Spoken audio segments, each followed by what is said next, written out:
Wave FM 96.6 presents radio कहानी। Radio कहानी में अब आप सुन सकेंगे शाम का भूला, जिसे तहरीर किया है आसमा फरहीन ने और आवाज है मुजम्मिल अशरफ की।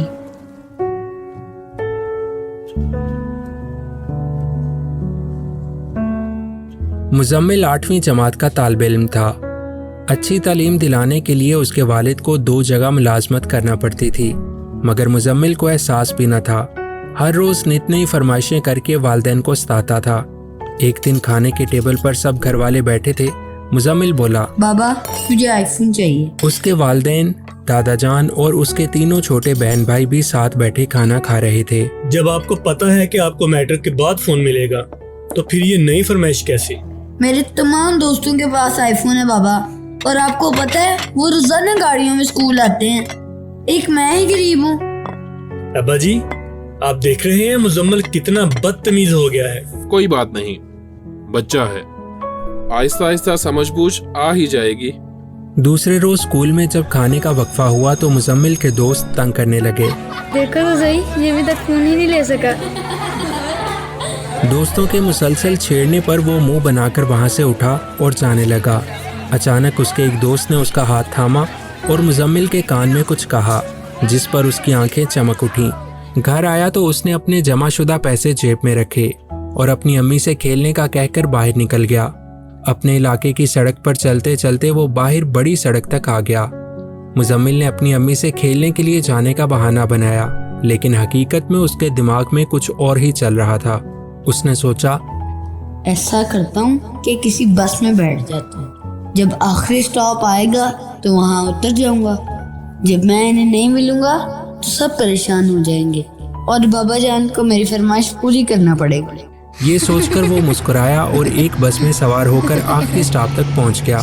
बहू, ये मुजम्मिल अभी तक नहीं आया? आता ही होगा अब्बा जी, वो खेलने गया था। थोड़ी देर के बाद मुजम्मिल की अम्मी उसे गली में देखने के लिए गई, लेकिन वो कहीं नजर नहीं आया।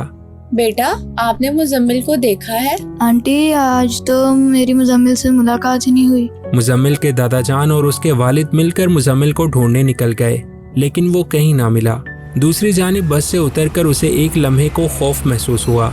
ये एक कच्ची आबादी थी जहां बस ने मुजम्मिल को उतारा था। वो एक ठेले वाले के बेंच पर बैठ गया। उसे हल्की हल्की भूख और प्यास लग रही थी। ठेले वाला वापस जाने की तैयारी कर रहा था। मुजम्मिल भी वापस जाने के इरादे से उठा और बस का इंतज़ार करने लगा। बेटा, जिस बस में तुम आए थे वो आखिरी बस थी, अब कोई बस नहीं आएगी। ठेले वाले ने जैसे ही ये बात बताई, वो खौफ के मारे फूट फूट कर रोने लगा।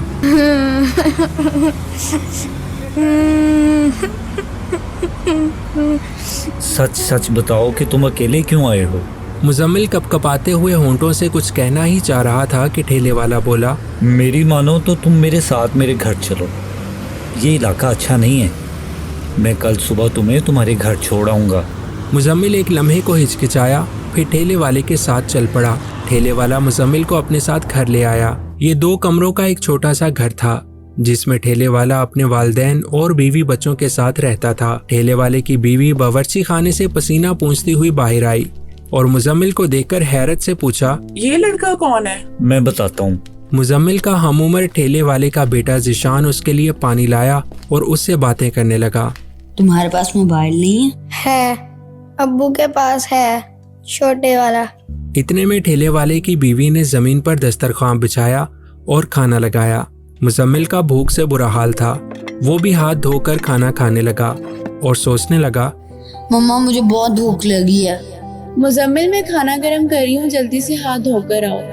मम्मा मुझे पिज्जा खाना है। मैं अपने प्यारे बेटे के लिए पिज्जा मंगवा देती हूँ, लेकिन प्रॉमिस करो ठीक से खाओगे। इस ख्याल के साथ ही मुजम्मिल की आंखों से आंसू टपकने लगे।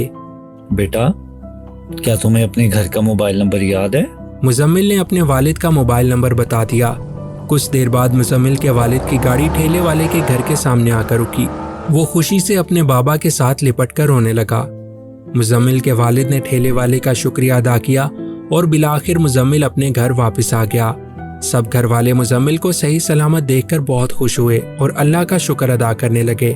अगले रोज मुजम्मिल के वालिद ने उससे कहा, मुजम्मिल, बेटा तुम्हें मोबाइल चाहिए ना? बताओ कौन सा लेना है। सॉरी बाबा, मुझे माफ कर दें, मैंने बहुत गलत किया। अगर मैं कल ठेले वाले अंकल के घर ना जाता तो मुझे मालूम ना होता कि मम्मा पापा और सब घर वालों का साथ कितनी बड़ी नेमत। अब मैं कभी नेमतों की नाशुक्री नहीं करूँगा। बाबा जान, मुझे मोबाइल नहीं चाहिए। ये कहानी हमें सिखाती है कि वालिदैन अपनी औलाद के लिए जो भी फैसला करते हैं वो बेहतर होता है। ज़रूरी नहीं कि हर इंसान ठेले वाले की तरह नेक हो या वो आपके लिए भलाई रखता हो। आपकी छोटी सी गलती आपको बड़ी परेशानी में मुब्तला कर सकती है। वालिदैन का उम्र भर का तजुर्बा आपकी भलाई का ज़ामिन हो सकता है, बशर्ते कि आप उस पर अमल करें।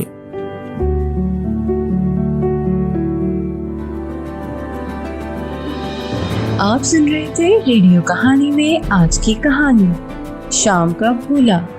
मरकजी किरदारों में शामिल थे उमर मसूद, फर्रुख शेख, सलमान मुनीर, मुस्कान अमजद, अरहम फर्रुख, अजान अदील और हसन अदील। और इस कहानी को प्रोड्यूस किया था फर्रुख शेख, असद फरीदी, सलमान मुनीर और टीम ने।